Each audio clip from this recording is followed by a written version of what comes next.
Let's go to Victoria now and catch up with Liberal Senator for that state, Sarah Henderson. Thanks for joining us, Sarah. I know that the federal government has strongly urged its members not to be too critical of Dan Andrews, but are you worried? We'll talk about the implementation in a moment, but are you worried that this lockdown is just too severe, too extreme, especially the curfew impinging on people's freedom? Well, Chris, good afternoon. And as we know, we have a state of disaster in Victoria and we have a deeply concerning situation. And as has been made clear, we regrettably accept that these very tough restrictions are necessary. I'm pleased to say, Chris, that in regional Victoria, where I am based, we don't have stage 4 restrictions. We are going to stage 3 tomorrow night. But it is deeply distressing for families, for people trying to run their businesses, for people who have lost their jobs. And at this stage of what is a crisis, the Morrison government stands shoulder to shoulder with the Victorian government to do everything we can to get people through this. So what does getting to the other side involve? Getting to the other side really just means getting back to where Victoria was 6 or 8 weeks ago. Absolutely, Chris. We had a strategy, an aggressive suppression strategy that was working. And as we have heard in the Senate COVID inquiry today from Brendan Murphy, it is clear that the very high level of community transmission in Victoria has led to this crisis. We had a plan, and of course, if that plan had been executed properly, if we had not have had the scandal with hotel quarantine, we would be in the same position as other states. But we now have to deal with what is before us, and that is a very, very serious situation. And I'm living and breathing it. Chris, I'm in quarantine at the moment after coming into contact with a COVID positive person, and I have seen firsthand where the contact tracing and where some of these IT issues are going wrong, even in my own experience. We have to talk about what's sustainable. We haven't got answers from our politicians in many months now as to what sort of level of infection, what infection rate in Australia is sustainable. We were told we needed to more than triple our critical care beds. We did so. We now have 7,500 of them available in Australia, thinking that that's what we would need. We've never used more than 100 of them at a time. At what point do we get a straightforward response from premiers and prime ministers about the level of infection we will tolerate before we try and shut down the country again? Because you must know that this is unsustainable for people, for families, for businesses, for communities.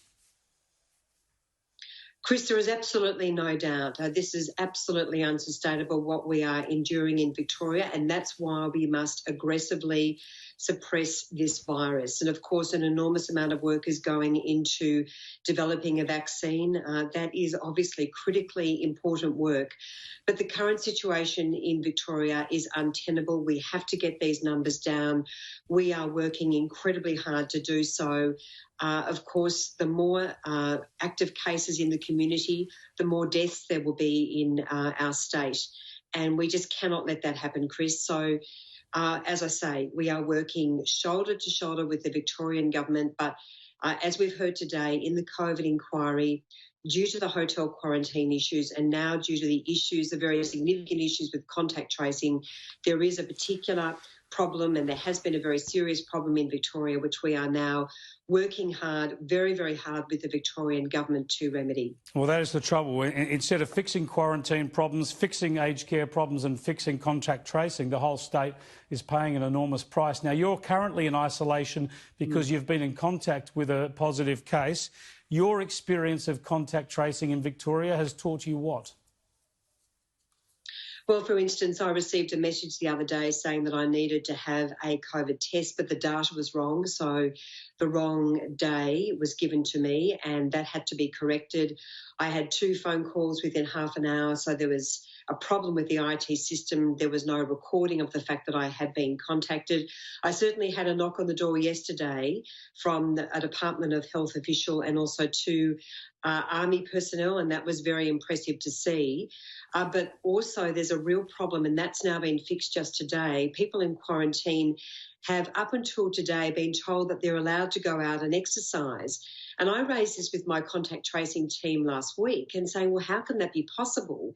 Because if you're COVID positive or if you are a close contact, then that puts other people at risk. And that's probably one of the reasons why so many people were not home when they received knock at the door. I couldn't believe that's been fixed. Yeah, but Daniel Andrews has fixed that today after he's put his Melbourne into stage 4 lockdown. He's put the lockdown in, the curfew in place, all of these incredibly extreme measures, and then he fixes that. Fixes a rule where infected people were told they could go out and wander around the neighbourhood exercising. It's extraordinary. Well, I raised this very issue. I have not left my premises, of course, in 14 days, and I know that many people are doing the right thing, Chris. And now, even more so than ever before, it's absolutely imperative that Victorians do the right thing. And, of course, some people have done the wrong thing and been absolutely in breach of the restrictions and the health advice. Well, just before I let you go... Clearly, there's definitely an issue with messaging, and there's another example that I've just cited. Sure, I just think you get all these things right before you put the state into extreme lockdown, but here we are. I just want to show you the Health Minister, the State Health Minister in Victoria, Jenny Mikakis, when the upper house was sitting in Victoria today. Here's how she responded to questioning. On what date in March or April were you advised that there were serious issues with the hotel security program? I will take the member's question on notice, and I will provide her with a written answer. Do you accept full responsibility for the failures in the hotel quarantine security program? As I said, I will be providing the member with a written response to this question.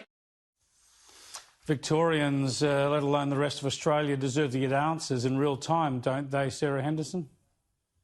Yes, they do, Chris. There is no doubt about that. Thanks so much for joining us, and best of luck for the rest of your isolation. Thank you very much, Chris. Great to talk to you. No exercising, no ducking out for exercise. No, absolutely not. Sarah Henderson there, a Liberal Senator for Victoria. As you heard there in isolation, just incredible that that rule has only been fixed up now, after all this trauma, people who are infected told that, wow, you can't go out and exercise. That would be unwise. Just unfathomable, isn't it?